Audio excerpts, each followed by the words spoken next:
Good afternoon, good evening, good morning, wherever you are. Cotton candy grapes. Best grapes you will ever eat. Seriously, it doesn't get any better. There is not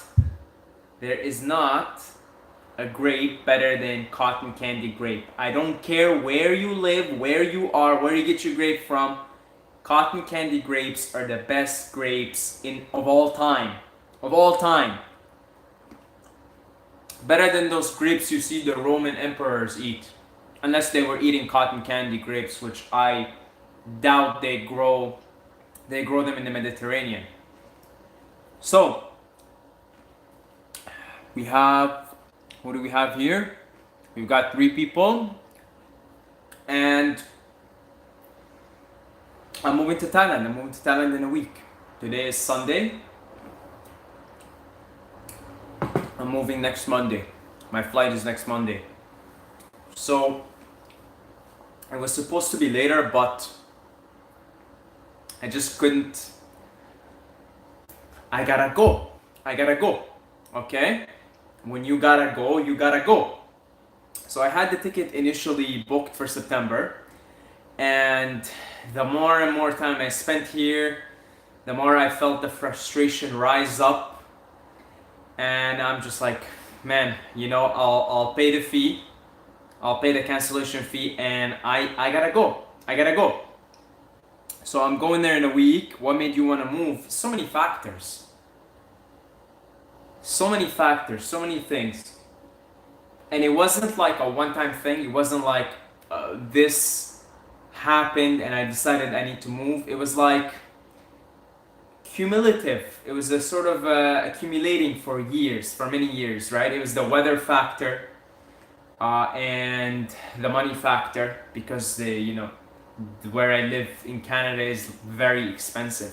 Most people here live paycheck to paycheck and live in debt. Okay? And I have struggled financially, I would say, not any longer, but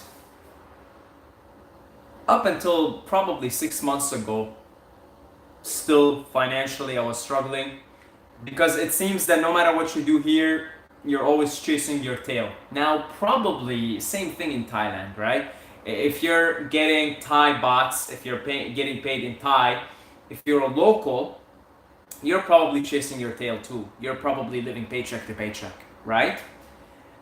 So it's not to say that it's expensive here, it's cheap there. The only reason it's cheap for me there is because I work remotely, I get paid in US dollars, and it's worth so much more there. But if I was a Thai local, I'd be struggling just as much as an average Canadian. And something like 80% of Canadians live paycheck to paycheck, and probably in Thailand more than that even. So the problem is a global problem. The distribution of wealth is a global issue. But in my own circumstances, it honestly, first of all, started with 2 things. It started with the weather, and it started with the money. It was getting too expensive for me here, and I was really keen on coming up with a way to generate money online, however, wherever, and I made the decision a year ago that I'm going to move to Thailand, but I didn't exactly know how I'm going to make the money. I didn't exactly know what is it, how am I going to get by, blah, blah, blah. But I knew there was going to be something. And then the teaching opportunity came along. So for me, it's a no-brainer. Like, you make money online, you work remotely, you get paid in US dollars, you can go live somewhere where that's worth a lot more. So I'm really lucky, I'm so grateful. It's like, sometimes I just look in the mirror, I'm like, I don't know what stroke of luck you have or what good karma has come your way, but the interesting thing is it's really quite easy for anybody to do it if you really want to do it. There are endless ways of generating income online, sustaining yourself, and moving abroad. And I was watching a YouTube channel today called, what is it called? Let me look up the name, because it's a really good channel. I ran across it today, and I was watching the most interesting people with the most interesting ways of living. So I subscribed to the channel today. I'm gonna get the name for it.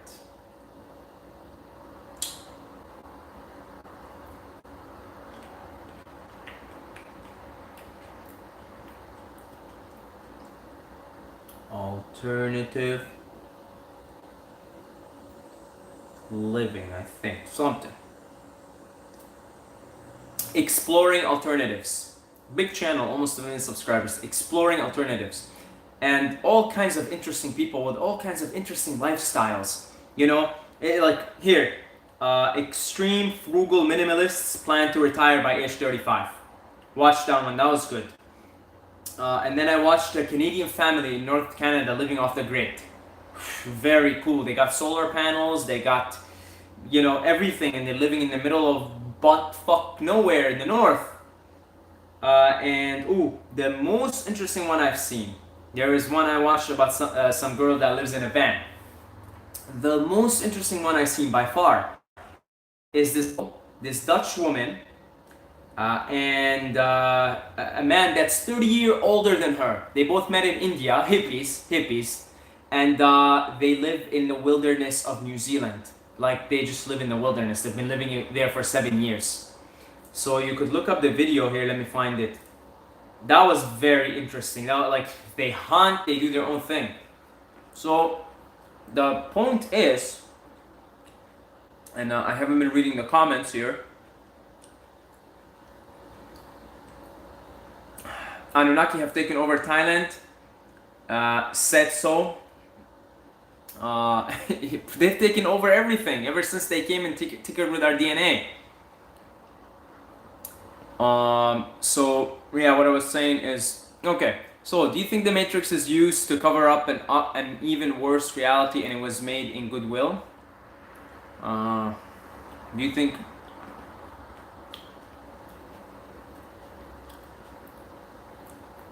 Possibly. I think the movie The Matrix contains so many truths, and it's up to you how you're going to interpret it. I've seen interpretations of The Matrix, strictly speaking, of the economic system. I've seen interpretations of The Matrix that go very, like, religious. It seems to me that whoever wrote the movie The Matrix, I think it's a brother and a sister. It seems to me that they knew quite a lot, and they were able to connect a lot of different dots, religious dots, you know, esoteric dots, occult dots, all kinds of things. They seemed like, because you could see symbolism there that relates to occult magic. You could see symbolism there that relates to reptilians and Anunnaki.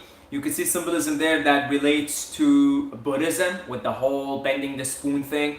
And then there's simulation theory. It's like The Matrix is such a genius movie because like you could come from any walk of life and interpret reality in your own way.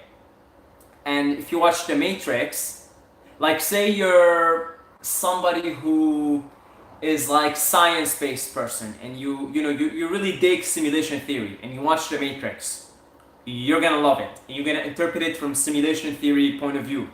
And let's say you're some Buddhist who, is into the ultimate nature of reality and into the void, into the emptiness, and you've seen The Matrix, you're gonna love it too, because you're gonna interpret it from your perspective, which is really just as valid as, say, somebody who is like science-based thinker who digs The Matrix because of the simulation theory.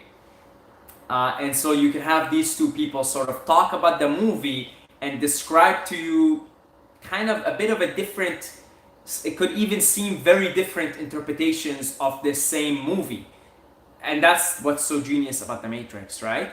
Now, I'm getting into the work of the Pleiadians lately. The Pleiadians are this benevolent extraterrestrial race, right? And in one of the books, now I haven't read the book yet, but I read a few quotes.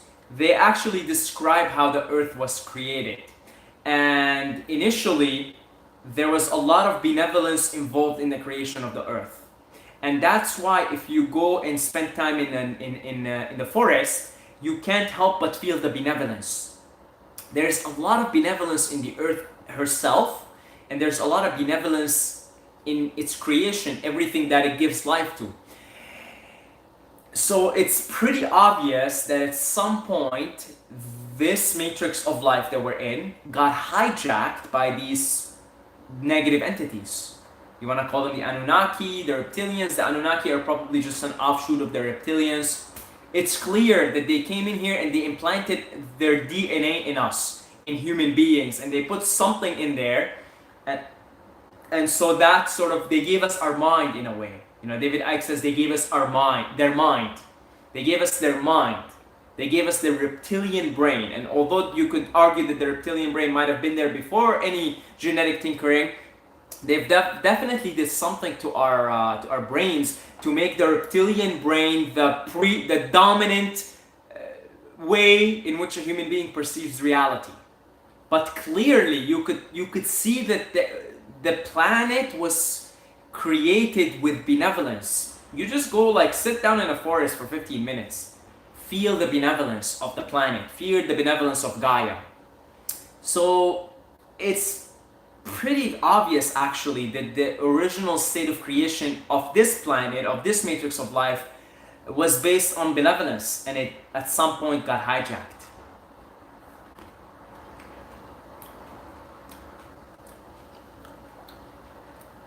So what drew you to Thailand in particular compared to other places around the world?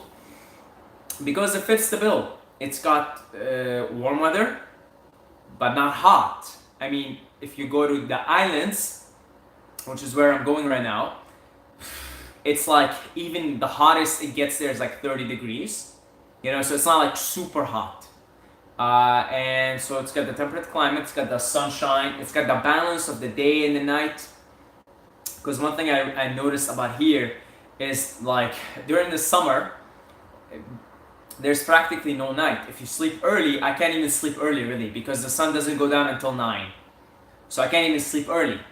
You see, even though I have to wake up in the morning and teach kids, and that kind of, I can't sleep early. I mean, you know, the sun goes down at 9. So there's a lot of imbalance here, not in terms of the weather only, but in terms of the day and the night cycle. And then in winter, you never see the sun, you never see the day because it's always night. So it's got that balance in the climate. It's very cheap if you're somebody finding a way to make money in foreign currency such as American, Australian, Canadian, European. Very cheap, very, very cheap. One of the cheapest places. It's got one of the best climates. And yeah, I mean, if you got these two things, I mean, what else do you need really? Like, you know, I can be spending a lot of my time there just hanging on a beach, walking around the jungle, hanging out on mountains. You know, what else do you want from life? I don't get it. What do you want? I don't want anything. If I'm gonna get up and just swim in a beach, I mean, get up in the first morning instead of, you know, just go jump in a beach. That's your morning shower right there. Go jump in a beach. Oh, you wanna clean? I'm probably not even gonna take showers there. Just whenever I wanna shower, just hop in the beach. So it's like, it's pretty obvious, right? It's cheap. It's nice climate. It's like a kind of an obvious choice.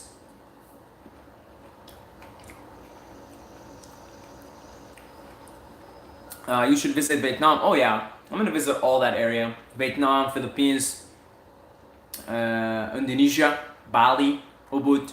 I'm gonna be all over that area. And do you think the earth is flat? Probably. I can't say. It's not like when I heard the Four Noble Truths of the Buddha, it just like, I'm like, this is the truth, like this is the way, this is it, you know? So flat earth isn't one of those things that I had that moment yet, if it's actually flat. Like I haven't had that moment where I'm like, it's flat, but it probably is. So that's why I don't really talk about it, I don't really make videos on it, because it's not one of those things I'm too set on. I'm very open in that sense.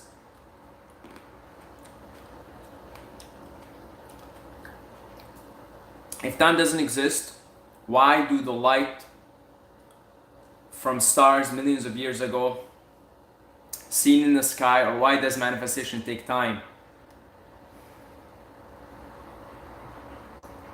See, I can't answer that question because I have so many questions about whether we see around us is even real.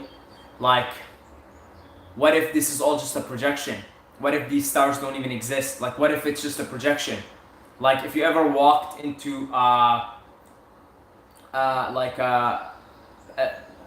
some kind of an indoor, if you ever walked into a simulator, any type of simulator, right? Like a roller coaster simulator. If you ever been on one of those roller coaster simulators where you go in, you put something on, like a kind of like a virtual reality goggle, and you experience the roller coaster. I mean, you know, it feels just as real as if you were to get on a physical roller coaster.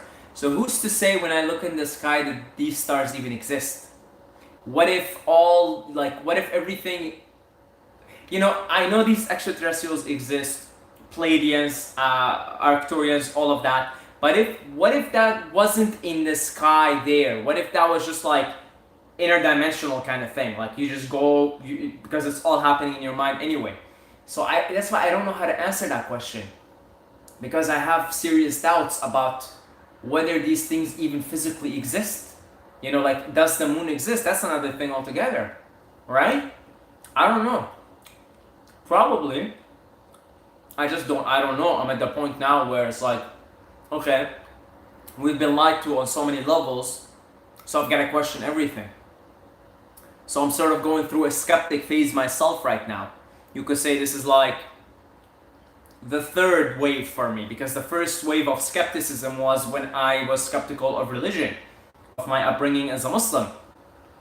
And then I had let go of so much of that, took what is useful, things like Sufi dancing, Sufi music, you know, things like that. But I rejected what wasn't useful, you know? And then I had the second skeptical phase where I was sort of skeptical of the financial system and lots of things. And ever since then, I've also rejected what is not useful. I've taken what is useful. And now I'm like sort of going through a third skeptical wave where, you know, it could be all just a big lie. Like NASA could have lied to us and about the moon landing. They could have staged the whole thing. You know, the whole thing could have been staged. All this space, stars, all of it could be staged. It could be. I have to question. You know, I have to question. I have to question everything. So really, like, a lot of these questions you throw at me, I'll be like, I don't know, man. I don't know.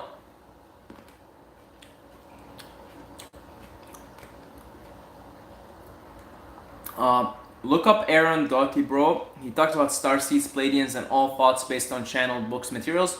I actually watched one of his videos, and he pointed to a book that I'm going to pick up by Dolores Cannon, who is really big into channeling Pleiadians and extraterrestrials. So I'm definitely going down that road now. I'm definitely going down that rabbit hole. Okay? And you guys see me go down various rabbit holes. And this is sort of the rabbit hole that I'm going through right now, right?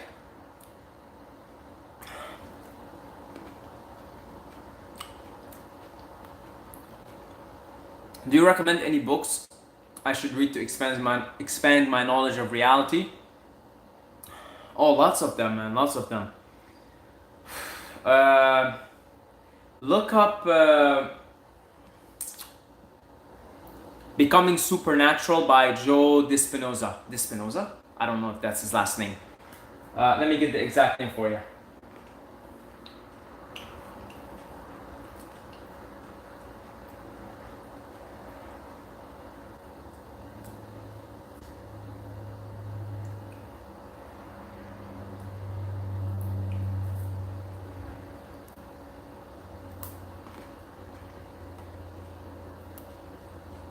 Yeah, so Becoming Supernatural by Dr. Joe Dispenza. That's his last name. Really good book. Really good book. It'll open up your mind into your potential. So that book comes to mind. The Tao Te Ching, But the Tao Te Ching requires a finer, subtler approach. Never pick up the Tao Te Ching unless you're very relaxed, because it will completely go over your head. I have not touched the Tao Te Ching now in over a month. I'm looking at it here, just sitting here, collecting dust for now. Why? Because I've been chaotic. What do I say chaotic? When I say chaotic, I mean I'm moving to a new place, and I'm leaving a country, and you've got to do all these things every day. I get up, there's something to do. There's some visa run, this and that, and I'm leaving my ties here, right? So you can imagine. In times like this, I don't pick up the Tao Te Ching. I'm not gonna understand it. It's gonna completely fly over my head. I'm gonna read it, and it's gonna be like, this is the eternal truth. Because if I was stuck on an island, say, and I had to take a book with me, I would take the Tao Te Ching without a doubt, without a question. Because I'd be relaxed, I'd be in eternity. So then that's the one book I would pick up. That's how much I think this book is valuable.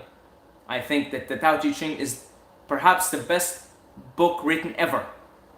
Okay, but I wouldn't pick it up unless I'm in a relaxed stage. I've got a lot of time to meditate. I'm meditating a lot as is. I'm spending time in nature. Then you pick up the Tao Te Ching and boom. So in the meantime, Becoming Supernatural by Dr. Joe Dispenza.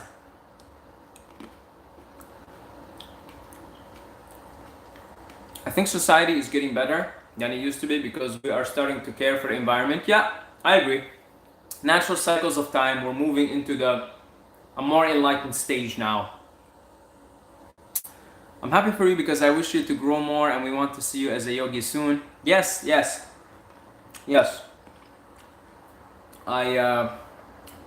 That's really the primary cause of my move. I need like a good flower needs good water, good sun, good air, good environment, good soil. We're human beings, we're the same way, right? And yeah, I'd like that environment so that I could bloom like a flower, because you could put a flower in a shitty environment, it'll still grow, but it won't bloom the same way. It won't be the same vibrancy, the same color, the same, like a flower. A nice, vibrant flower.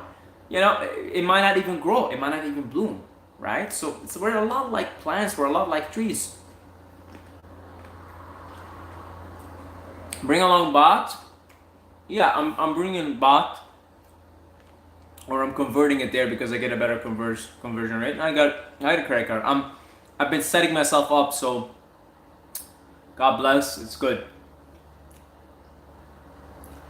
Weren't you studying telekinesis? Yeah, and again, because, when you get really chaotic, really busy, you've got these things you really need to be in a relaxed state in your life.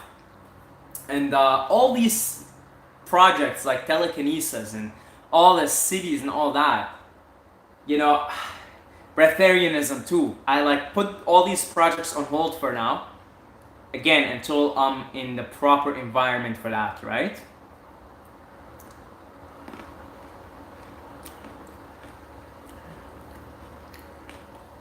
Saeed, I'm thinking about this. Why I never became a big spiritual Muslim with beard?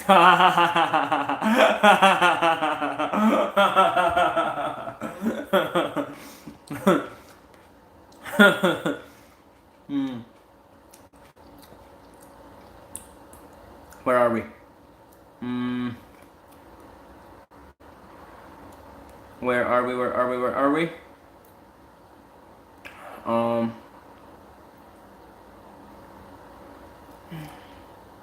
If the world is flat than a globe, like those mini globes, doesn't make sense, right? If you see these models of Earth as a globe, all countries fit in on the globe.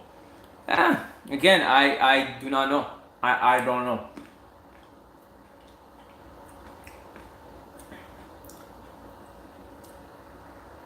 Bro, I was in Walgreens and I saw someone shopping, and I thought how he could be me in different form, and I had a cosmic giggle. Yeah. Yes, NASA is a Hollywood, they do money on this. Well, that's what I'm saying. What if this is like a movie? I'll tell you, when I watched Lord of the Rings, it looks real as fuck. Now imagine I mean, that was produced in 2003, right? Lord of the Rings, 2001, 2002, 2003, and it looks real. Looks real. Like when I'm watching it, I'm like, this world exists. Like all of this exists. You know, like it's here. It's like it looks real. Now, can you imagine with the technology that is so advanced that these elites have, these governments have? I mean, they could produce something magnificent. And what if the whole space model and solar system model we have is just a movie we're watching by somebody else who created it? What if we're inside Hollywood right now? That's a possibility. You have to question that at some point.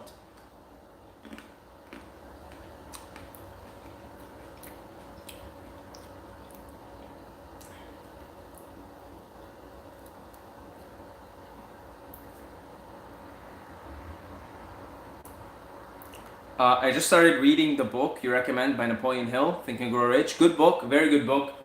It was the first personal development book I've ever picked up and read. It changed my life, especially the stuff about the subconscious. Especially the stuff about the subconscious. Life-changing. Bro, isn't Buddhism, Hinduism, Taoism all just a belief system from a bunch of humans? It's all man-made. Why believe in it? Yes, I know. Yeah, exactly. It has the truth. Take the truth and move on. If you want to play on that team, play on that team. If you want to be a Hindu, if you want to be a Buddhist, if you want to be this, play on that team. Okay, but it is man-made in the sense that the truth is the truth. It has no structure. The truth just is. So there's no structure to it. And then anytime you have a belief system, it's trying to put things into structure. Okay? However, these things can be useful. It can be useful. If you take some of the practices of the Buddhists, of the Hindus, of the Taoists, it could be very useful. You know, if you take some of the mantras, for example, and you chant the mantra, I mean, really, it could take you to sacred spaces.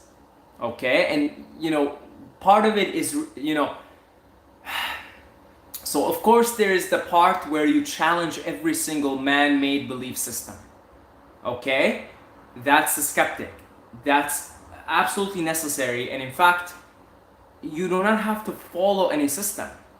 I don't really affiliate with any particular system.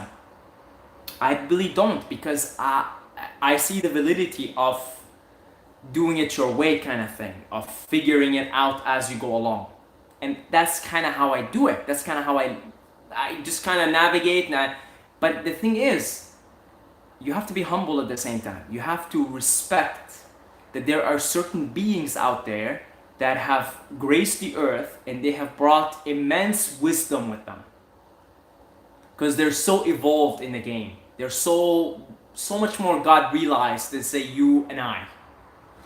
And that's the respect. Once you humble yourself enough to receive the wisdom from those who have been here, who have brought with them a certain level of consciousness because of their evolution, because of their soul's evolution, then you can begin to understand why it would be useful to utilize some practices from Hinduism, some practices from Buddhism, some practices from Taoism, and if you might even go as far as becoming a Buddhist, becoming a Hindu, becoming a Taoist. You know, because you like the system. The system gets you closer to the source and you like it. But it takes humbleness, because there is an arrogance that comes with challenging everything. Okay, there is a certain arrogance, a potential arrogance, which is, I don't need anybody, I could do it myself, you know. If you come from that level of arrogance, you're in big trouble, my friend. You're in big trouble, because I could sit here and tell you, look, I'm a one-man show. I'm a lone wolf. One-man show. I've been figuring it out on my own. I renounced Islam. I did this. I played the financial system on my own, etc. But if you actually look at it objectively, I've been guided all along. I've been helped by my ET family. I've been helped by the benevolent forces in the universe. I've been guided to everything. Everything I've been guided to. You know, it's like, I can't be arrogant. I have to recognize that, look, I know I'm Buddha. I know everyone's Buddha. You know, and yes, it is the inner guru. And yes, if you actually sit down long enough in meditation, you could figure out everything for yourself, literally.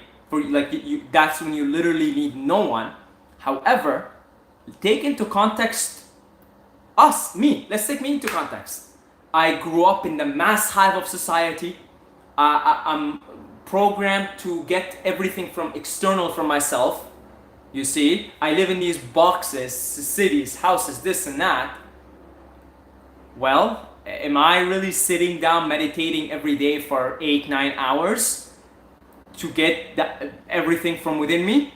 Not necessarily. So I could use the external wisdom. And I recognize that there is external wisdom, that I could receive it, since I'm not in a particular circumstance or position, not yet anyway, to sit down and actually get everything that I need for myself. Okay, you have to understand there's a lot of time and energy and meditation that goes along with actually getting the answers for yourself. Because you could literally sit in a cave or in your room and you could get the answers for everything. But that takes time, that takes practice, and most of us are too busy in the modern world.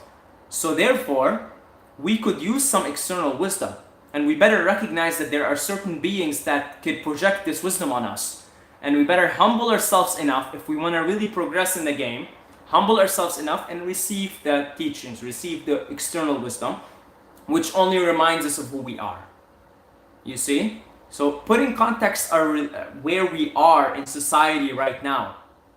You see, but you're living in a city. I'm living in a city. Where's, running around, doing this, doing that. I gotta pay my bills, and it's like, how many of us actually have the time and the energy to sit down, close your eyes for however long, and do it every day, and then figure out everything for yourself? If I had that power, I wouldn't be having a conversation about if the earth is flat or not. I would close my eyes, I would go into deep meditation, and I'd figure it out for myself. I wouldn't need to watch any videos, any evidence, anything like that. I would just figure it out for myself. You see, but it's a modern world. Currently, I don't have that time, I don't have that energy. So if I can feel that there is certain wisdom in someone, and for me, I just listen to somebody and I look at them and I just get a feeling if this is truth or not. Like one of my favorite teachers, my favorite teacher, never mind, my favorite human teacher is Ram Dass. Because the first time I started listening to his podcast, I knew this man is living in truth. I just knew it. I just knew it. I knew it. And so ever since, I listen to Ram Dass, I take his words, I place a lot of value on them, because I recognize that he's a wise being that is living in harmony, in light. Okay, I just sense it, I know it. I don't have to question it. I listen to it, I know, okay, this is external wisdom. It's coming from somebody external to myself, but hey, I could really use that wisdom. Right? So it's a balance really, because at the end of the day, you are your own guru, and you could sit down and close your eyes and figure out everything. You literally don't need anything external to yourself. But again, do you have the time? Do you have the energy right now to do that? If you do, great. Fantastic, my friend. Because if you do, I'll tell you something, you wouldn't be even here. You wouldn't even be watching my channel. You wouldn't be watching any videos. Because why would you need to? I remember at a certain point when I was experimenting with psychedelics a lot, like heavily, okay? And I didn't have a job, I didn't have anything. I barely watched YouTube. I barely even used my computer. Why? Because I take psychedelics, I'd go to the woods, I'd get all the answers for myself, and then for the next month, I would go to the woods every day, sit there for 4, 5, 6 hours, and keep getting the downloads, and keep just closing my eyes and getting the downloads. At that point, I didn't need to watch anybody. I didn't want any external, I didn't need the Buddhism, Hinduism, blah, blah, blah, blah. I didn't need anything. All the wisdom was available to me in that moment. Because I was open to receive it. Okay, I was open to receive it. And trust me, if you're actually open enough to receive it right now, you wouldn't even be on this channel. You wouldn't even be watching my videos or anybody else's videos for that matter. Because you would know. Why would you, unless you're looking for something, why would you, unless you don't know something, why would you look for it? If you know something, you wouldn't be on YouTube looking up something. Okay? And yeah, but all that being said, you could get all the answers on your own. You could just dedicate the time, dedicate the energy.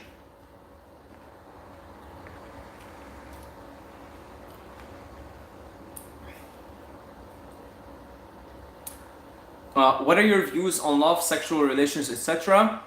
Just another way for union. Just another way. Just like meditating, just like taking psychedelics, just like dancing, just like singing, just like getting in the zone, playing a sport. Sex is one of those things. It's a vehicle for transcendence. It's a vehicle for transcendence.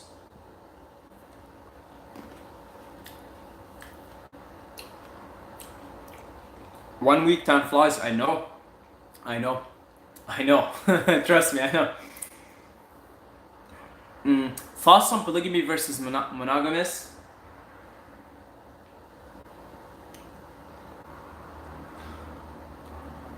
In modern society, polygamy is nonsense. Why? Because modern society is pathological. It really is pathological. So you're gonna pick up a lot of diseases and a lot of terrible energy, reptilian energy. Really. In a very healthy society, very healthy, a society that lives in harmony with nature, with a small population, and lots of land, lots of clean air, clean food, clean people. Polygamy is more reasonable in that circumstance, I would say. In a more tribal setting, in a more nature-oriented setting, polygamy makes more sense than monogamy.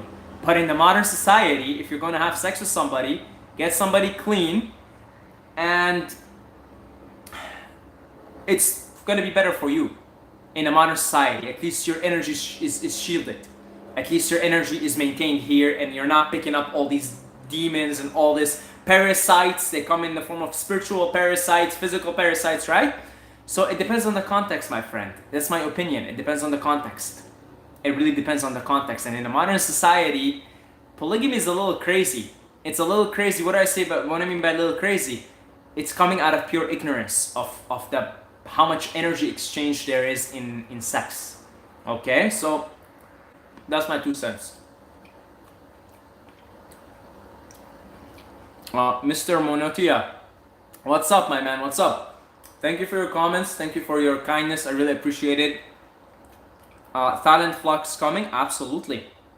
Absolutely. I think that institutionalizing science and religion is evil. We should be able to choose. Again, the powers that are in control, it's by their nature to organize everything in a hierarchy and in a controlling way. So, they're these reptilians, these Anunnakis, these demons, these jinns, so many names for them. The way they run their society back on wherever they come from, they run it based on control, manipulation, and hierarchy. So they're only projecting on the planet here what happens in wherever they come from. Okay, so if the Tao ruled, if the way ruled, we wouldn't need rules. Everything would just be ruled on its own, if you will. Okay, but we live in a dark age. We live in a Kali Yuga. So I agree with you. I agree with you. Institutionalizing anything is evil. To a great degree, it is evil.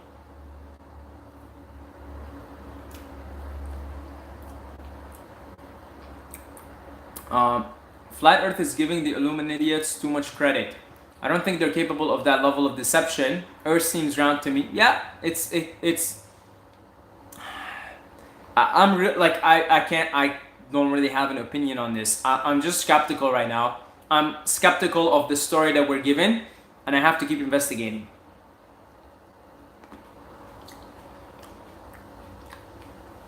I had a dream that me and my family had to buy a rocket ship to launch into space, and when we took off, we hit a digital firmament. After we hit it, we could go into whatever reality we wanted. Oh, that's very interesting. That's very interesting. That sounds like the afterlife. What are your thoughts on the law of attraction? It depends. What law of attraction are we talking about here? Are we talking about the way it's portrayed in the media, in the mainstream? Or are we talking about... Because you could really get caught up in the desire manifestation part of the law of attraction. You could get stuck into your ego and think you want something, but you keep trying to go after it and you don't. And I've had that happen to me in the past. Why? Because it did not align with my soul purpose. So the law of attraction works not on an ego level, on a soul level. Your soul remains the ruler. Okay? So I've had lots of times in the past where I visualized the shit out of something. I believed I had it. I became it. Still didn't get it. It wasn't aligned with my soul purpose.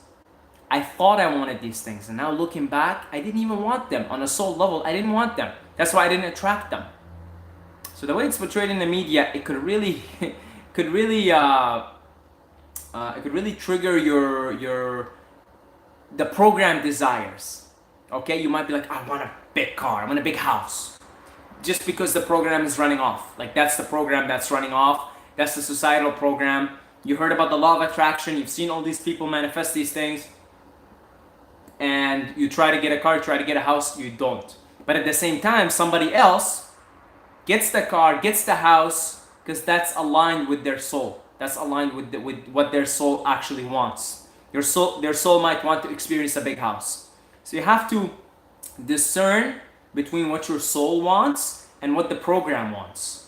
And for me, recognizing in the past, I was trying to manifest the programs that were running off of me, not what my soul wanted whatsoever.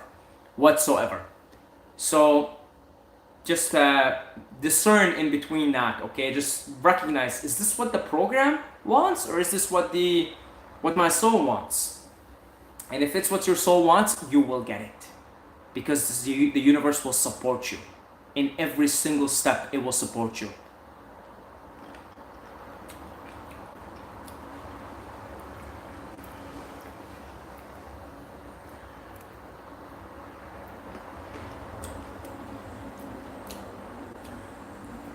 Bro, my dream is to become a good Muslim with beard, but when I see you are from a Muslim country and you find your own way with meditation and awakenings and reincarnation, I'm confused what to strive for. I'll be honest with you. Here, I'm gonna say it. Islam is full of shit. There, I said it. I said it. I said it. It's full of shit. It's full of shit. It is full of shit. It's full of fear mongering. It's full of repression, and the proof is in the pudding. Look at all the Muslim countries. Look at this. Look at the Middle East.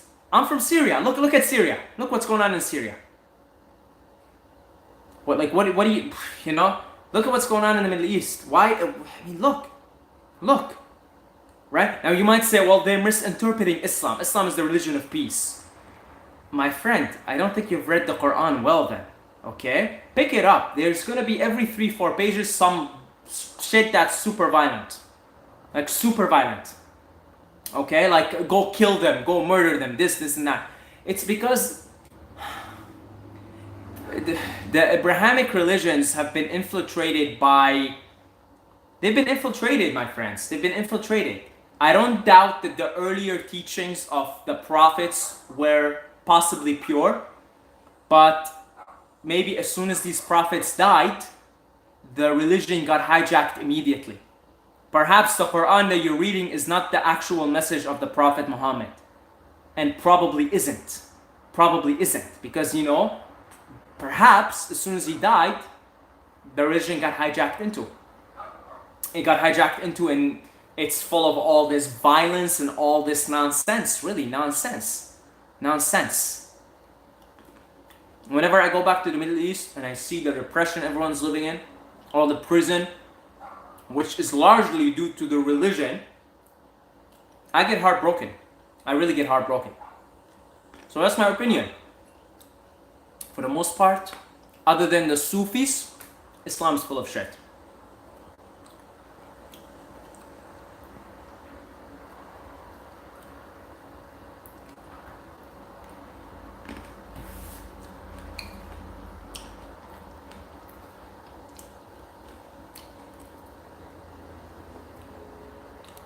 You voted for Trump? No, I'm not even American.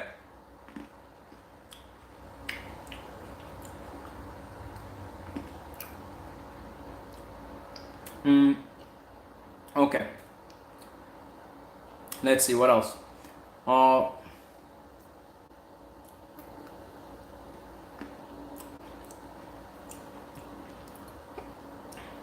think monogamy sets a better example for children.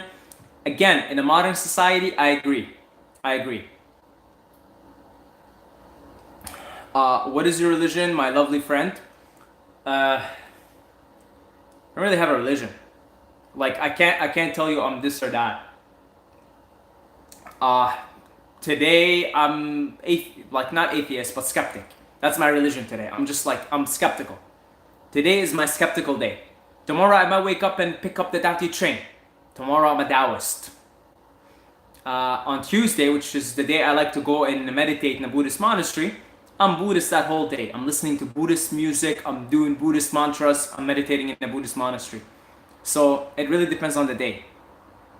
Today I'm agnostic and skeptic.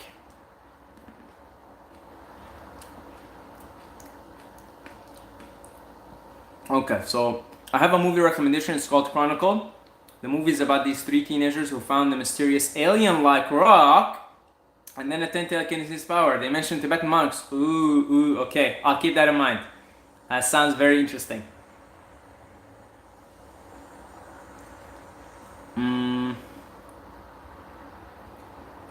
Yeah, that's what I mean when you say, like how these monks can do this stuff naturally. It's a cool footage. See, when somebody says, oh, Buddhism is bullshit, Hinduism is bullshit, then again I say, okay, because they're man-made, etc. But then I know that these monks are capable of these things. So there must be something to these teachings. You see, that's sort of like there must be something to these teachings. These monks, they could do this stuff. I want to know how they could do it. There must be something to this. So yes, you could say it's man-made, it's an institution, but at the same time, you can't deny that there is some great knowledge and great wisdom in there. You see, and that's my point back to what we were talking about earlier.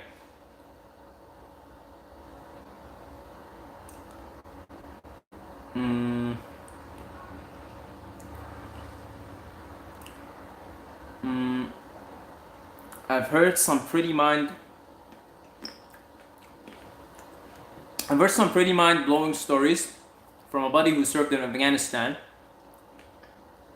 The people have problems that they have to fix themselves. Not troops and guns, that's what I mean. I grew up there. I grew up protesting, burning Israeli flags. I grew up going to the mosque 5 times a day. I grew up hating everything that wasn't Sunni Islam. I grew up in the middle of it. Okay, it's like, and you might say, well, they're misinterpreting it. I don't see most Buddhists in the world misinterpreting Buddhism because it's a more peaceful message. It's a more peaceful message, period. Go pick up any Buddhist, go pick up the, I forget the name. They have the Tripitaka. And read it. There isn't even a single verse that says kill them. It's all compassion, and even the demons, they're even compassionate towards the demons. Okay? So there is little room for misinterpretation there. You see? And that's why, Buddhism, obviously there are always exceptions, but 99.9% of all Buddhists that ever lived, they live peacefully because there's very little room. I know there are exceptions in Burma, the whole thing with the Burma and Muslims, etc. But for the most part, their message is full of peace. But then you pick up the Quran and you read it and it's like, no wonder.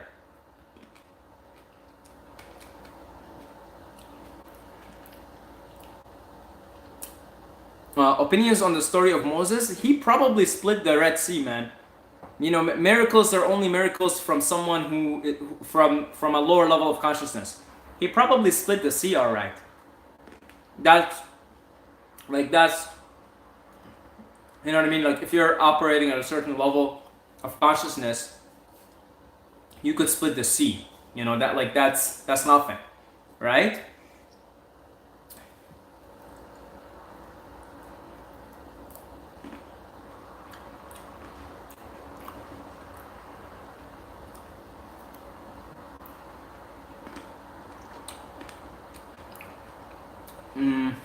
Was my question too long? Did I miss it? I might have missed your question, my friend. I apologize. Okay, the Trump. Trump is always entertaining. He's far from perfect, but I think he's on top, one step further in the right direction than Hillary. I would definitely pick him over Hillary. He's entertaining. I'll give him that, but I don't know what he's up to. I don't know what he's up to. He's probably just a narcissist puppet who is having a good time running the show. Like I don't know. I would pick him over Hillary for sure, but I wouldn't go around supporting him and loving him and cheering for him. It's like a shit that stinks really bad. That's Hillary, and a shit that stinks bad but not as bad. That's the way I see it. Two pieces of shit. It's like a South Park, right? Third sandwich. One is third sandwich, and the other is what was it? Whatever. But it's like, again, two pieces of shit. Just one stinks worse than the other. Still two pieces of shit.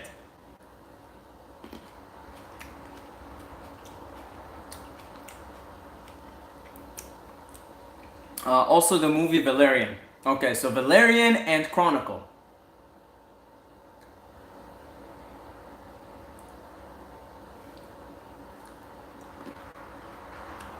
Said is a Buddhist.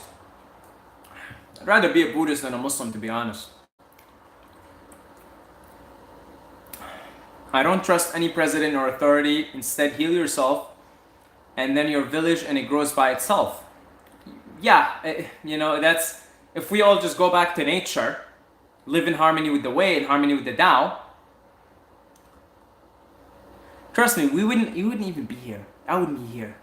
We would just like know everything. We'd just be in harmony, man. We'd be in harmony. I highly recommend you guys go on a channel named, let me find, I mentioned it in the earlier videos, in the earlier part of the video, but let me mention it again here. You guys really have to watch this video. Look up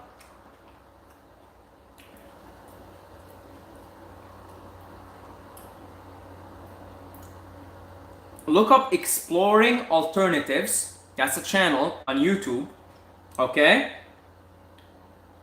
And then look up Wilderness New Zealand. Okay? So alternative living, Wilderness New Zealand. And it's basically these like, this is the, I'll show you the thumbnail. This is the thumbnail. To really go off the grid. Okay, so this is the video. You need to hit the road. Okay, the couple have spent 7 years in New Zealand wilderness, and they just live in nature, and like, just see the light in her eyes, in his eyes. They're like beaming with light. They just live in the wilderness. They just live in the wilderness, right? And honestly, like, if we were living in harmony with nature, like, man, we wouldn't even be asking questions, because we would receive all the wisdom. We would just know everything. We would just know everything. You wouldn't be here asking me questions. I wouldn't be here looking for answers. You see, like, it's back to the basics. It's back to the basics.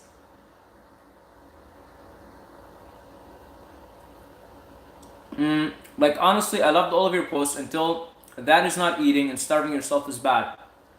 Well, there's always the unsubscribe button, my friend. That's there for a reason.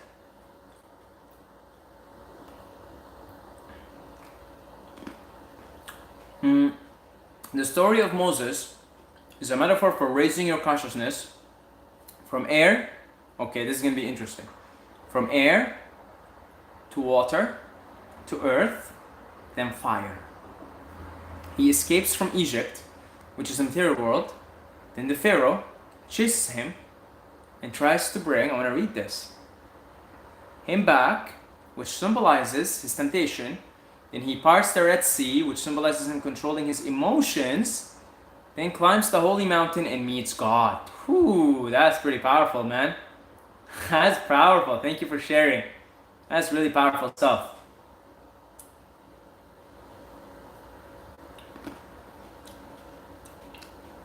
That's powerful stuff.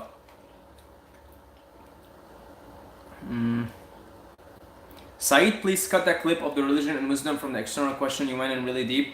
You can upload it. I don't think I can because this is a live video. I don't know if I could do that. I don't know if I could cut it and upload it again. I'll see if I could do that. I'll see the options of the live stream, if I could cut it and stuff like that. I'll see if I could do that. Saeed, do you think creating too much heaven on earth is bad? Well, I always like to refer back to the Yuga cycles, the ages, and the golden age is the longest age. It's so long. It's the longest.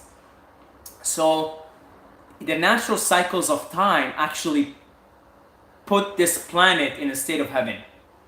So I don't think it's never too much to create heaven on earth, because that's the natural cycles. We're going back into the Sat Yuga, the age of truth. And so that's an age where it's heaven on earth. And it's the longest age. So I don't think it's ever too much to live in a state of heaven, to create heaven on earth. I don't think it's too much. What if at some point the universe became indistinguishable from the matrix, and they became the same? Distinguishable from the matrix, and they became the same. When we have a dream, it's like starting a universe, and we could be a speck in a dream of God.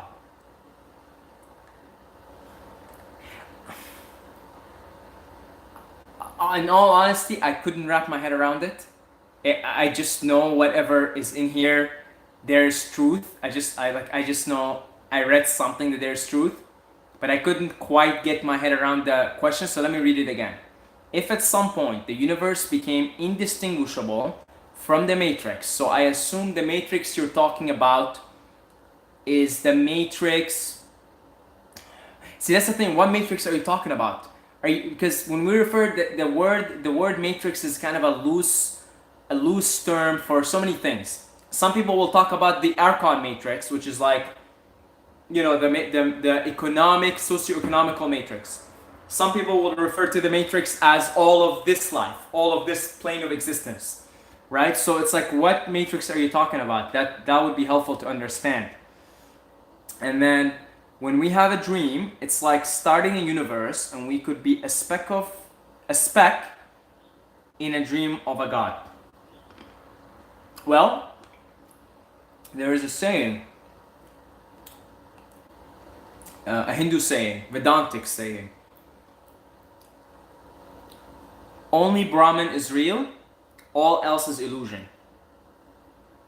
So basically, other than the state of being, everything else is an illusion. It's all an illusion. So it's a dream within a dream, within a dream, within a dream, within a dream, within a dream. So the physical plane, I'm gonna assume that you refer to it as the matrix, is a dream within the astral plane, which is a dream. And what is the astral dream? What's the astral plane a dream of? It's a dream of the causal plane. The causal plane is where all the laws of the universe apply. The law of karma, the law of cause and effect, it's called the causal because it's causes. All the laws of the universe are found in the causal plane. So then the astral plane is a dream of the causal plane, and the physical is a dream of the astral plane, and the causal plane is a dream of consciousness, of what is, of that pure being, that pure awareness. So it's all at different levels, a dream within a dream, within a dream, within a dream. All of it is a dream. The only truth is Brahman. The only truth is. It's the Tao. The Tao that can be spoken is not the true Tao. And unfortunately, on this plane of existence, we could talk all we want, but it's not going to help us to know what that is until we experience what that is. If we don't experience what that is, then our words are like misfired arrows. You're never going to hit the target. You see? So in the meantime, we could say that everything is an illusion, And if we don't know what is real because we didn't experience it, which is who you are, you can't forget who you are. I mean, you're under the illusion. Then seek to experience it. Ask the universe to experience Brahman, to experience the ultimate reality of everything. Until then, the process of negation helps. The process of negation is a Vedantic way of identifying what is real and what isn't. And you actually start the process by identifying everything that isn't real. You see, and then negation in that way could be helpful. You could negate something. You could, like for example, I lived in Canada, and 15 years of living here, the process of negation says I don't want to live here anymore. I know what I don't want. By knowing what I don't want, I know what I want. In the same way, by knowing what isn't real, you're even closer to knowing what is real. Now, what is real is a pure experience. The Tao that can be spoken is not the true Tao.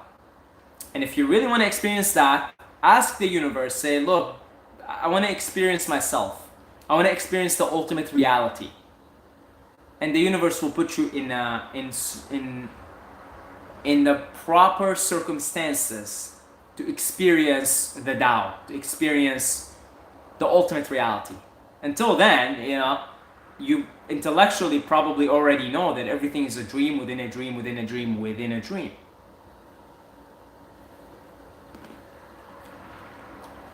Do you think cartoons have hidden messages to make kids behave a certain way?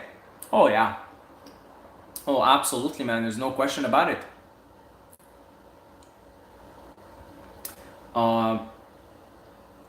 Star Wars is a joke by comparison. Oof, because I really like Star Wars. If you're saying the Valerian is even better, and I gotta watch it.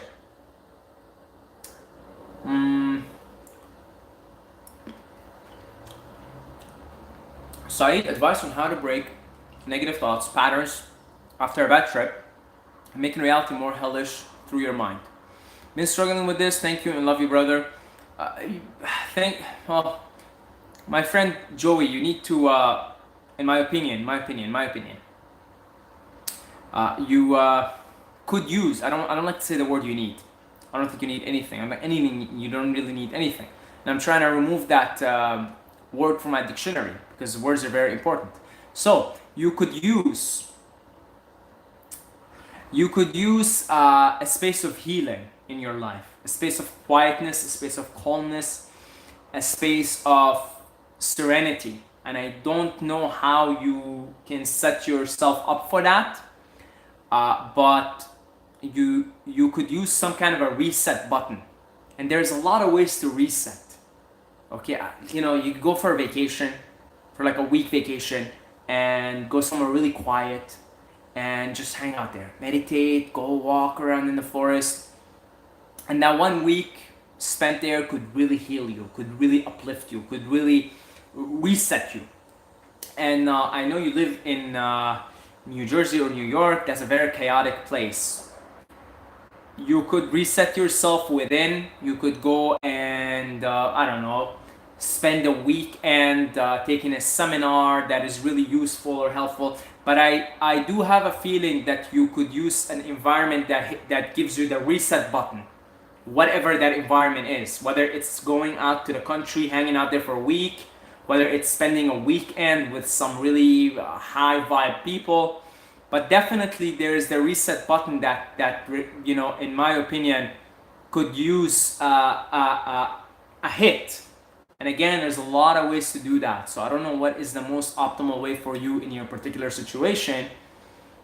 But I think if you do that somehow, one way or another, reset the system, something will happen and you'll come back and you'll sort of be elevated up even more than before.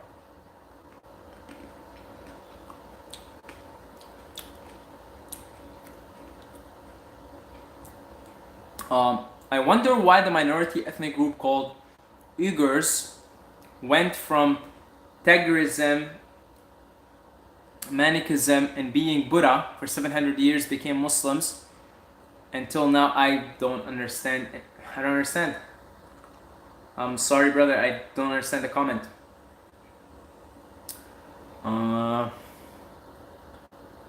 Sai, do you think raising dopamine levels is a false sense of happiness? No, not at all, not at all. But it's getting addicted to it. That's a false sense of happiness, right? Like food is the biggest. Food is the biggest example. So I'm eating here right now. So you could say that I'm giving myself a false sense of happiness because so as long as I'm eating, there is dopamine levels rising. Okay, and perhaps I subconsciously did that because I want to keep the dopamine going. So by constantly munching, I keep the dopamine going. So in a way, that's a trap. Like if I'm munching all day long, which I kind of have been doing today. Okay, I admit it. I've been doing that. In a way, it's a trap. But I'll take yesterday where I had like a 2-3 hour eating window. I ate the food, I got the dopamine out of it, and I moved on. I wasn't attached to it. I wasn't addicted to it. Okay? So I think it becomes problematic, like in my case today, with just constant eating throughout the day. Okay? Because when that happens, that tells me that now I'm giving myself a false sense of happiness by constantly trying to keep the dopamine levels up. Okay? So it's not the actual dopamine levels themselves, it's the attachment to the dopamine that can create problems and a false sense of happiness.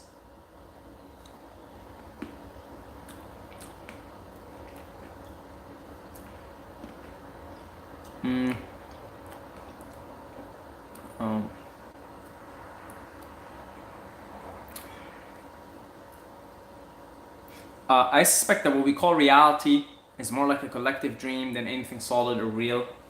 Yeah, it's a collective dream. It absolutely is.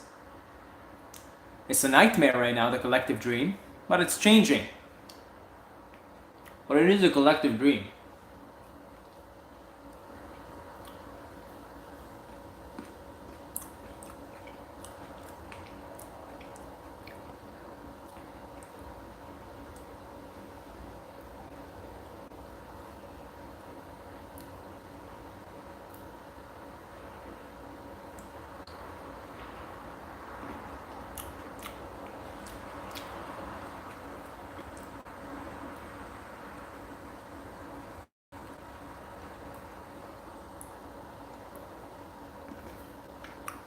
Valerian. I'm gonna check out Valerian. No, there's a lot of good answers, Joey, in the comments about things you could do to relieve that that feeling.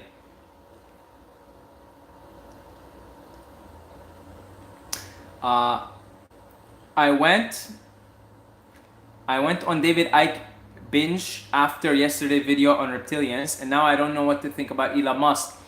I thought he was helping humanity, still could be, but I'm more skeptical. Yeah, I'm more skeptical about Elon Musk. I actually watched something on David Icke yesterday. He described Elon Musk as a confused guy. Like he seems to me just like, because here's the confusion in Elon Musk. He says, he warned us about artificial intelligence. He said, look, artificial intelligence is gonna ruin us.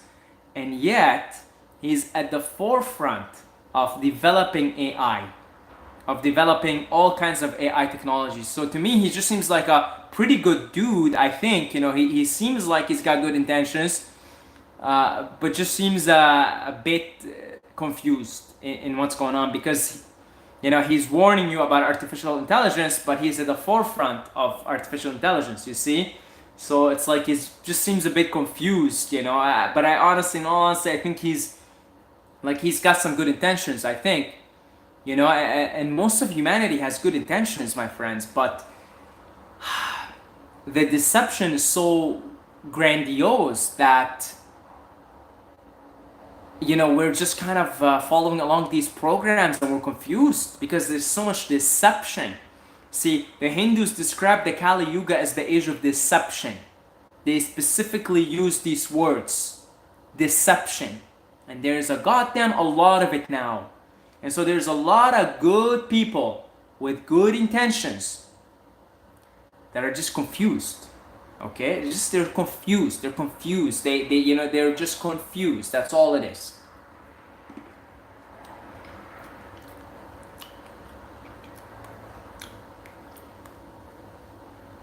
Love you, brother, for your dopamine food honesty. I munch on food all the time at work. Yeah, honestly, like on days like today where I'm just munching, it's like I'm trying to. There's something I'm pushing aside. There's just something, and I'm being addicted to dopamine. Like that, I just very objectively I observe what's happening. I know today is one of those days where I'm trying to keep the dopamine going. For whatever reason, I don't know. Maybe I'm feeling a little overwhelmed that I'm gonna be leaving in 7 or 8 days. Probably. So I feel like I want to keep the dopamine going because it's a little overwhelming, to make that move. So probably, yesterday I was very calm the whole day. I ate for a couple of hours and I got the dopamine, but I wasn't attached to it. I didn't even care too much about it.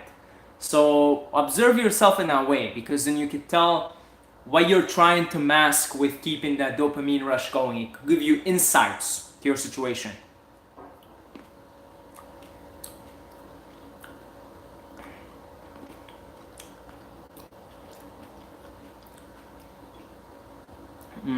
I was watching a video on meth and they said it felt like heaven, but also that it was frying their dopamine receptors and they could stop it.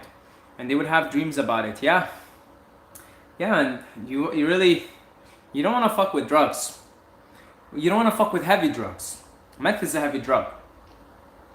You don't want to fuck with heavy drugs. I tried cocaine. Most overrated piece of shit. Straight up. It's so overrated. It's unbelievably overrated. I got more of a rush that day, and I sniffed a lot of lines, believe me. I got more rush from cold showers, endorphins, and adrenaline than I got from the cocaine. Okay, all it did is it gave me I was bleeding, I had nosebleeds, and I felt shitty all night. It was just a shitty feeling, right? You don't want to fuck with these heavy drugs. There's nothing in there for you really, there isn't. You could try it 1-2 times just to see that there isn't anything. But I think there are certain drugs you don't want to touch, period, like heroin and meth. I think those two should be in the never touch file. I think they should be in the never touch file.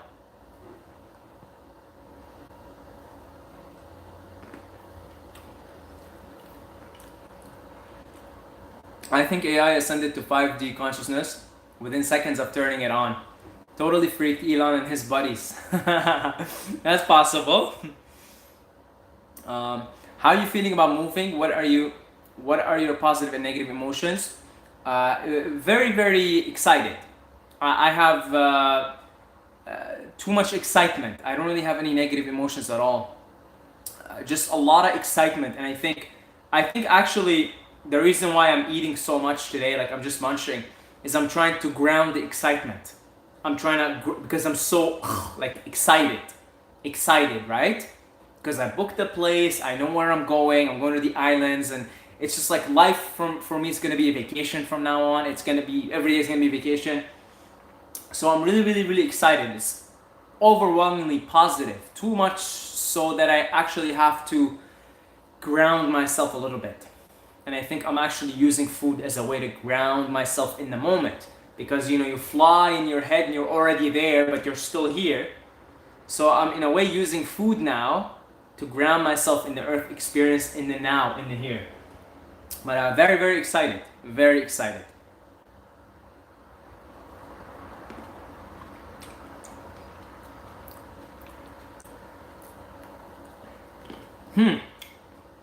AI wants to ascend. Would any of us found each other without AI recommending us to each other? I think AI wants people I have never heard of that perspective before, Dustin. That is giving me something to think about. Perhaps AI isn't the evil that it's made out to be. Or perhaps it's neutral. Perhaps it's neither evil nor good. It's not trying to ascend to 5D, and it's not trying to descend to 3D or anything like that. Perhaps it's totally neutral. I don't know. But that's a very interesting perspective.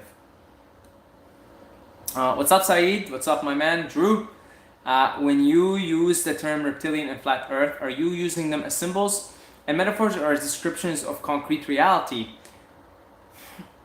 Well, concrete reality as far as the illusion is concerned. Okay, so meaning, by virtue of us talking here, we're sort of making believe that you're real and I'm real. So within the illusion, you, Andrew, exist. Me, Saeed, exist. And we're going based on that assumption. Aren't we? I mean, if we're not going based on that assumption, none of this would happen. You see, but we're all assuming that everything is real. So let's say that concrete reality is the illusion agreed upon by the actors, which is all of us. So within the illusion, when I refer to reptilians, I'm talking about concrete reality. I'm talking about other beings, you know, astral entities, essentially. And you could see the description for them in the Buddhist 6 realms of existence. That would be the realm of the demigods, the demiurge, the demons. Okay, and that's one realm. And that could be in the realm of hell and the realm of hungry ghosts. In Islam, they describe them as jinn. In Gnostic texts, they describe them as archons. So these entities, they're astral entities, they're reptilians. They're astral entities. They're just as real as you and I and Goku, Dragon Ball, all the Dragon Ball universe, but none of it is real. But so as long as we agree that this is real and you're real and I'm real, in that context, I am talking about concrete things. In that context.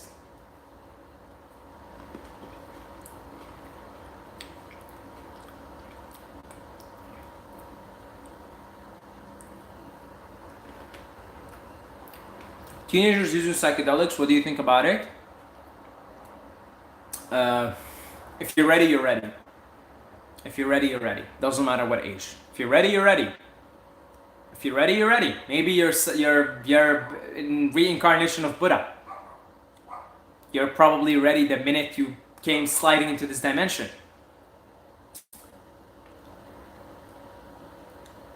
I hope the move goes well for you. I'm glad you're sharing. Thank you, brother. How is your sex life right now? Non-existent. Oh, I think there's also another part of the question. Also, is daily weed smoking bad for teenagers? Yeah, I don't really recommend daily weed smoking.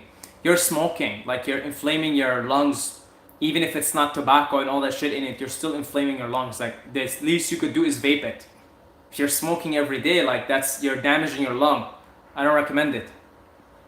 So, how's your sex life right now? Non-existent. Have you been concentrating any energy into having sexual connections? Not really. No. I've put a lot of that energy in the past. Not really putting any energy in there. No. I'm moving out at the end of August and I had the exact same things, bro. I had been focusing on the future way too much, but then I had a revelation to stay present and be positive for a sound mind. Yeah, presence is always like, it's like the foundation, right? It's like the foundation to everything. You know, be present, be present. It's just so goddamn hard to be present when you're inside a society that is designed, every facet of it is designed to bring you out of the moment.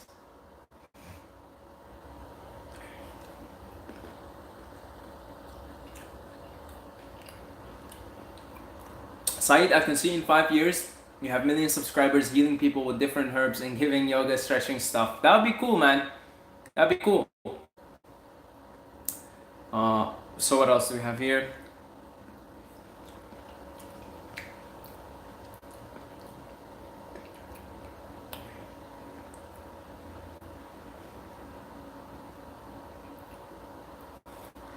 Do you think it's best to deal with these things sober? My issue is I don't want to be like this for a long time. You're young, man. You're young. You young people, I mean, I speak like if I'm some kind of old man on his stick. But I mean, you 18, 19, 20-year-olds, like, man, you guys will be fine. The fact that you're into this already, like, that's already impressive as it is. You know, I wouldn't worry too much. Okay, you're 18, you're 19, like, man, that's That's very young, and you're already into all this. You're already into all this work. You're already watching these videos and reading and educating yourself. You'll be fine. You'll be fine.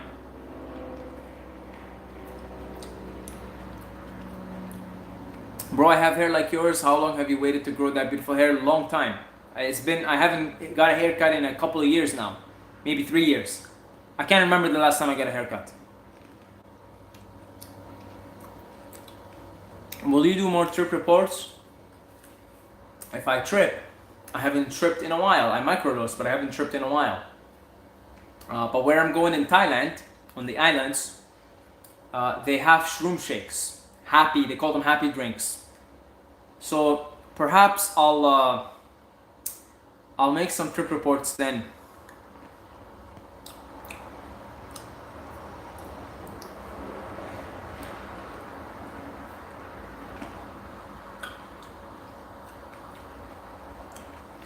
Bro, I'm old. I'm 38 and I'm already starseed. Stressed. Again, age, I swear age doesn't matter. It's a construct. It's a construct. It really doesn't matter how old you are. It doesn't matter. It doesn't matter. Just start where you're from. Because when you tell yourself the story of I'm 38, you're reinforcing a negative belief. Because society says you're 38, you're getting older, and this and that, and all these negative programs kick in. And who cares? Who cares? Who cares? The video I was referencing, the couple that lived in wilderness New Zealand. The woman is young. She's maybe in her 30s or 40s. Yeah, she's in her 30s. The man is 63. He's with her. She's 30 years younger than him. And they're both living in the wilderness having a blast. You see, it really doesn't matter. Just start where you are.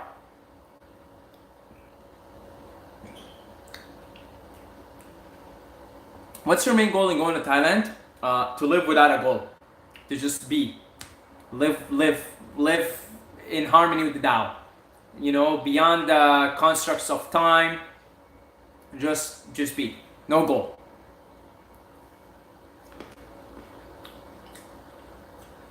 I turned 17 in August. Are you kidding me, man? Some of you guys are so young.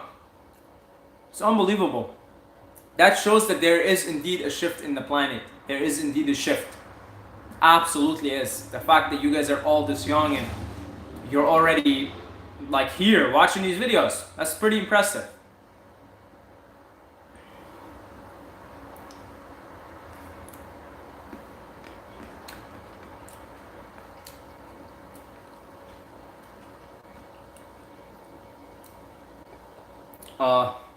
All the late teens, early 20s folks, you're doing better than I was at your age. I joined my friend Dustin in his statement. When I was 18, 19, 20, 21, I was clueless. When I was 19, I was drinking by myself in my apartment, contemplating suicide, crying because I felt miserable. That's when I was 19. And some of you guys here are turning 17, 18, 19, 20, and you already know so much than say I knew at the time. You guys are fine, man. That's only a proof that there is indeed a shift, a positive shift on the planet.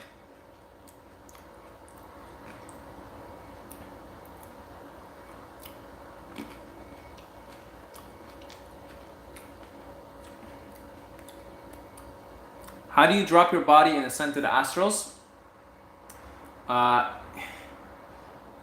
If you're not attached to this plane anymore, it's very easy to leave it. Because you're not attached. It's your attachments that keep you here. Once you go beyond that, off you go.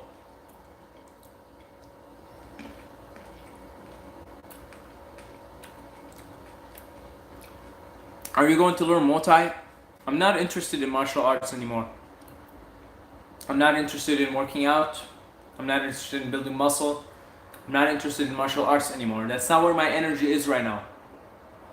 I'd much rather dance. That's kind of where I'm at. So probably not.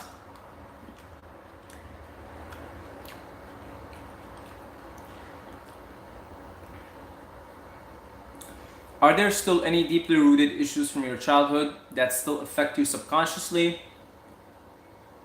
Also, are you still practicing 100% honesty? It's a very good question. So, deeply rooted issues from my childhood, probably. I just, I don't know them. I think there is still some, but I think they're minor at this point. I think they're minor, but there's still some stuff, man. I know there's still some stuff. I know because, year by year, I realize that really the journey is the journey of unlearning and unprogramming, like Yoda says, like Yoda tells Luke. And I got a feeling there's quite a bit of childhood programs that I've got to undo, that I'm not through yet. So my answer is I'm not 100% through them, no. But I don't think right now I have enough clarity to identify them. And that's why I just want to move. I want to go somewhere quiet. I want to, just kind of be on my own again in a quiet, calm place so that I could begin to receive these insights once more. Because definitely I'm not 100% through the childhood issues. Okay, and I'm far from my potential. I got a lot of potential. You guys all got a lot of potential. And I've got to put myself in the right environment to grow in that way. And that's why I'm moving on now. Right? The second one, are you still practicing 100% honesty? No. Because you hurt too many people, honestly. Honestly, you hurt too many people with the radical honesty. And I prefer a silent approach to life now. I prefer that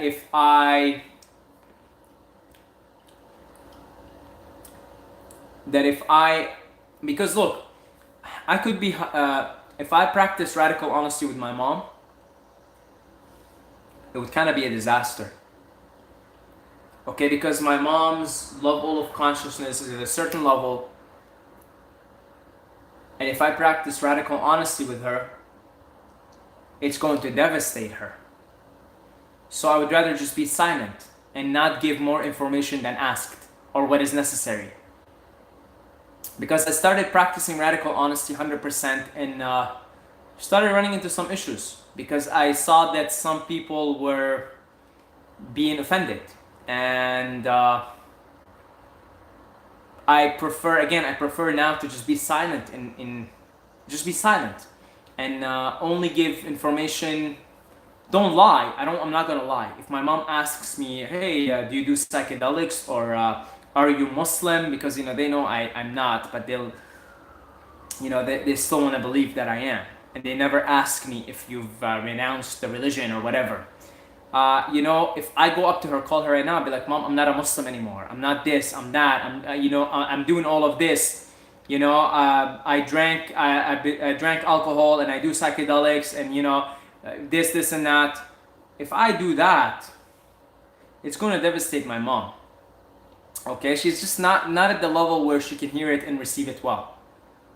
But if she asks me, I won't lie to her. I will not lie to her.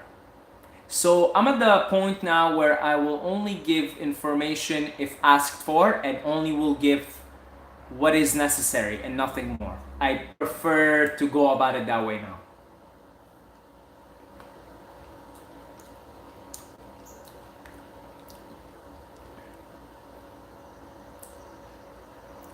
'17, '18, '19 were easily my worst years. Mine too.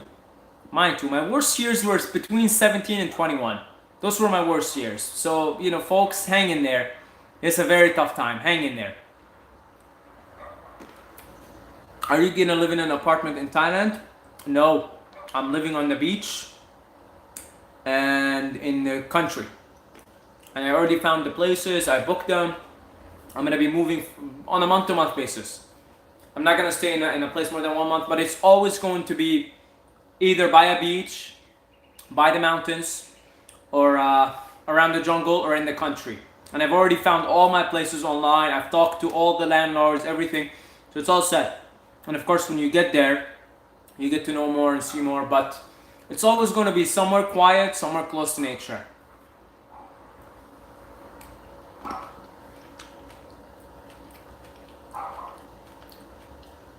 I'm 21 in college and part-time military.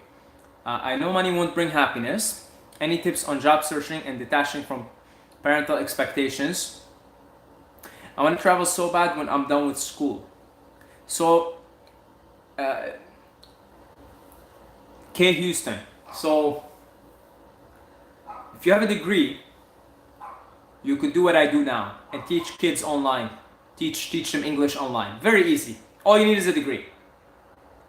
So there, if that's something you're interested in, you already have a way out. You could already travel, because if you have a degree, you could teach kids online English. Anybody could do it, very easy. So, but of course, there's a bazillion other ways to do it. So if you set your mind on traveling, leaving, being on the road, being a digital nomad, just set your mind on it. And my God, the opportunities will come to you. Okay? So very important, you set your mind on it, you say, I'm gonna do it, and then it'll open up, okay? My brother is actually doing the same thing now, but he didn't even have a degree, he just dropped out of university. And he's gonna also go on the road. He's gonna go to Hawaii first, and then he's gonna do his thing. He's probably gonna come to Thailand or Indonesia or something, you know? And my brother is just kind of like going, he doesn't even have a degree, he doesn't even know what he's gonna do. Now, if you've got a degree, and you already set the intention of traveling and becoming a digital nomad, endless ways. Now, dealing with parental expectations, look man, it's always nasty with parents because if you do what they want, you're doomed because you sell your soul. And if you do what they don't want, you're doomed because you will have to face a lot of uncomfortable conversations with them.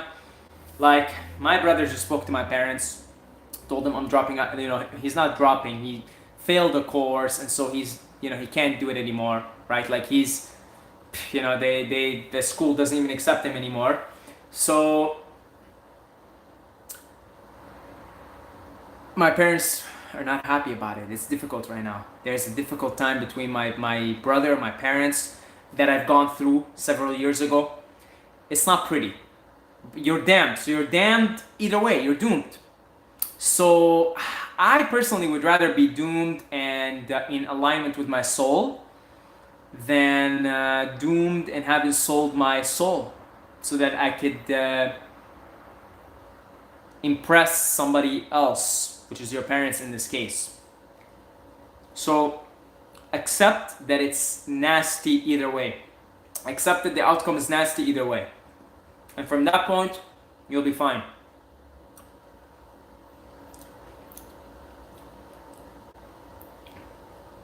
Saeed, do you listen to music? Of course. Of course. Flute, classical, Sufi music, anything dancey, Shakira, anything that's got like, you know, just dancing, Spanish guitar, things like that. Psychedelic music, Spangle. Check out Spangle if you're into psychedelic music. What is the best sun gazing method? And does moon gazing have the same effect? Well, best sun gazing method is to start off 10 seconds and increase it by 10 seconds every day until you get up to 30 minutes. And moon gazing is different than sun gazing. Sun gazing, if you do it consistently, the downloads you get from sun gazing are insane. Like the third eye downloads. Oh, it's insane. It's insane, brother. It's insane. And every time you sun gaze, you're going to get some downloads into you. No question about it. Moon gazing is different. I haven't tried moon gazing. Like, you know, when I say I haven't tried it, is I say I haven't done it consistently every day to see how I'm feeling. You know, like with sun gazing now, it's consistent for me, so I could tell you, okay, well, you know, it's sort of, this is the progress. But with moon gazing, I haven't like actually consistently done it. Okay, it's something I'm gonna look into, but they definitely not gonna have the same effect. The energy of the moon and the sun are completely different energies. completely different energies. So remember, with the sun, 10 seconds every day, 1 hour within sunrise, or 1 hour within sunset.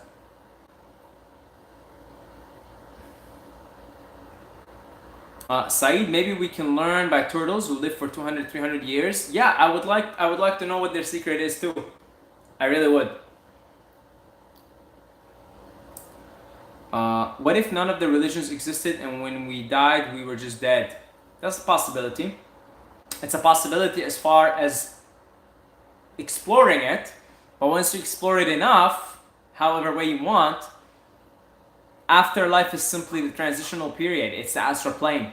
It exists. Death is an illusion.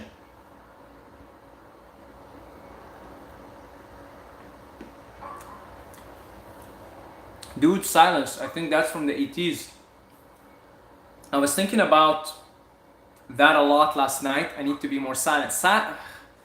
Trust me, silence is where it's at. The Tao that can be spoken is not a true Tao. Silence is where it's at, and I think that's actually like a good sign from Spirit to end this live stream. And maybe all of us can go into our own silence, right? So I will finish up here what we have here. I hear you, man. I thought about it deeply. Love, bro. How can I contact you sometime? Look for my email. It's in the description. Anonymous, you look like a handsome Tarzan. I can imagine you jumping from tree to tree in the wild. Yeah, that's pretty much what I do now. Well, not now, but I don't really go to the gym anymore. If I'm gonna work out, it's gonna be like hopping from one tree to another, and I'm pretty good at it. Saeed, recently, I've been such a mess. I've had some issues with my father, and over the years, has impacted me so much negatively. I will be moving out to a city far away from home, alone for a job. Okay. Do you have any advice for me when I will be moving alone and at a young age?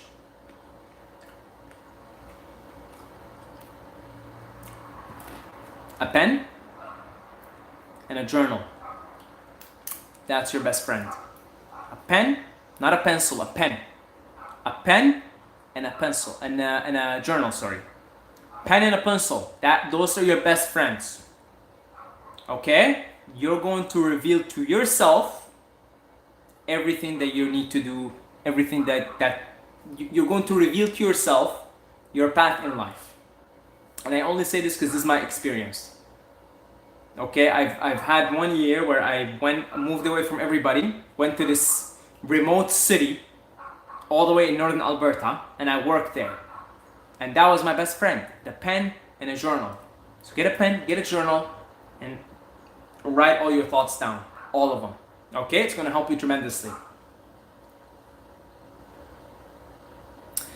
Need some good Sufi music tracks. I'll have to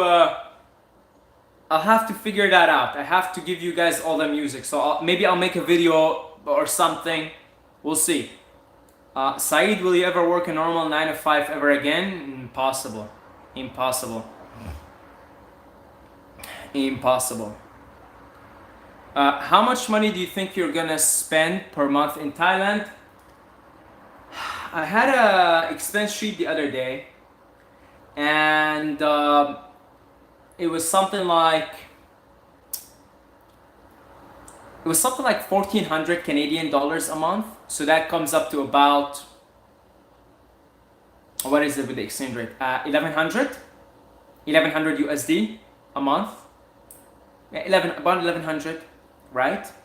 And it's very cheap there. You know, like half of that money is gonna go towards rent, just because I'm very picky on the place that I stay in. It's always gotta be quiet. It's always gotta be peaceful and comfortable, right? So I'm a little bit picky about the place. You get really cheap places there, really, really cheap. But I'm willing to spend a little bit more on the place if it can give me the peace, the quietness, the ideal. Essentially, I'm looking for ideal places here. I'm looking for quiet, nature, beauty, you know, and I'm okay to spend a little bit more. But honestly, you could take it way down. Like I'm spending 1,100. You could go 800 USD a month and be totally cool. Totally okay. So it's that cheap, guys. It's that cheap. Okay, so our friend here, Dustin, you gotta go X-rays. Peace and love. Peace and love, everyone. Peace and love to all of you guys. Okay, this is a good question. So, right, these are the last two questions, so I'm gonna take them up. King Koala and Raj Kumar. So I'll take them up, and then we'll all go do our thing. Okay. So, how to make enough income to become a digital nomad? So, again, figure out the location you want to go to, and my estimation is with 800 USD a month, you could do anything. Like you could go live in Indonesia, you could go live in Vietnam, you could go live in Thailand. So really, figure out a way to make $800. You want to make $800 just so you can go, because if you have enough money coming in consistently to pay your bills, then guess what? There you are in Thailand, in Vietnam, in Indonesia, somewhere in Southeast Asia.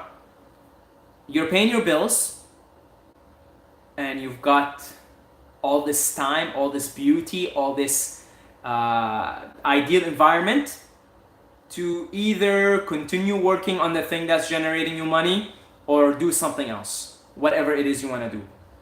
But it's very important to make the money and go there. Don't wait to make more than you need. Make just enough and go over there. Why? Because these environments, like we're flowers, right? You want to put yourself in an ideal environment where the flower can bloom. So say you make 700 USD. You can get by with 700 USD. Say you make 700. You get your ass over there because that environment will inspire you either to make more, to contribute to the world, etc., etc., etc. But if you wait and say, well, let me make like 2,000, 3,000, I'll go there comfortably. Again, being in that type of environment, receiving all the inspiration from there, pretty soon you'll probably be making more money, and you'll probably be doing it in a way that is serving the world in a positive way. Because if you're really happy in an environment and you're full of joy and happiness and inspiration, you're going to be blossoming with it, and you're going to attract more money to you. You're going to attract just more positive things to you. So the first step would be, how can I go there as soon as possible? And you'll figure out that $700 a month is not that hard to make online. There's a lot of ways. Okay? Get yourself a credit card so that you can book a flight there. So the credit card, you book the flight there. You don't even need money. You don't even need cash to book a flight. Get a credit card. Book the flight there. Make sure you're consistently making $700 a month. Make sure for 3 months in a row you're making that and it's consistent, and off you go. Now to the ways, there's a lot of ways. If you have a university degree, email me in the description. And if you're down to teach children English online, which is a fun ass job, just contact me. I'll set you up. Okay, I'll set you up. So just contact me in the description if you have a university degree and you'd like to travel, you'd like to be a digital nomad. Okay, that's just one way. There's a lot of ways. Again, the English teaching one, very common, very fun. It's too good to be true, really.